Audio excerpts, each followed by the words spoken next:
As the years passed, the annual night race at Bristol Motor Speedway became one of the must-see races on the NASCAR schedule. Sellouts quickly became the norm and seating capacity quickly expanded to keep up with the growing demand. Attendance for that first night race, held August 26, 1978, was listed at a generous 30,000, nearly triple that of the previous 2 years. By 1990, the figure had risen to 52,000 and from 2003 through 2012 it topped out at a whopping 160,000.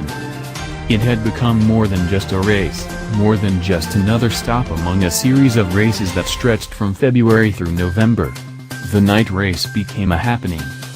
It was equal parts atmosphere and action. Always volatile and always memorable. The Bristol night race, said driver Chase Elliott, is one of the coolest races on the schedule. The half-mile's history. The track has hosted 2 Cup events per year since opening in 1961. The spring event has almost always fallen between late March and early April. Initially, the second event was held on Sunday afternoons in late July. Unfortunately, the weather in northeast Tennessee during that time of year often was and still is unbearably hot. That didn't exactly endear the race weekend to drivers and teams. Nor did it pull in large numbers at the gate.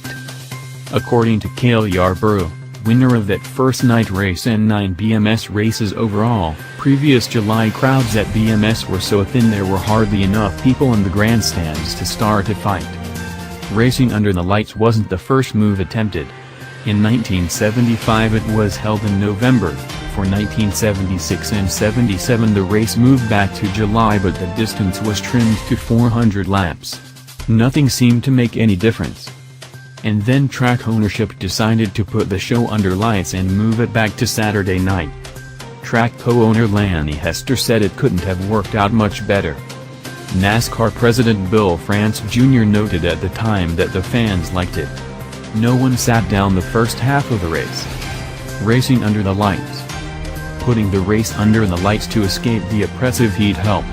But the night race didn't become one of the series' most popular stops simply because it was run after the sun went down.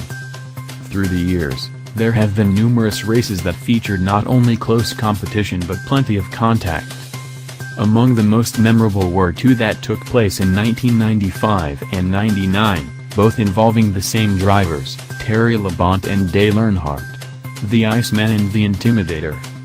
In 95, Labonte won the Goodies 500 in spite of contact from Earnhardt as the two sped toward the checkered flag.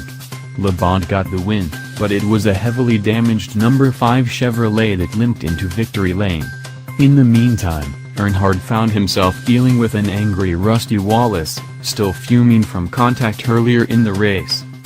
In 2002 it was Jeff Gordon moving Rusty Wallace out of the racing groove less than 5 laps from the finish to take the lead and score the win, ending a 31-race winless streak.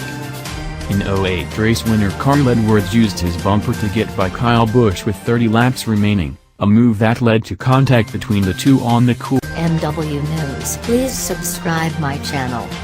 Thanks for watching.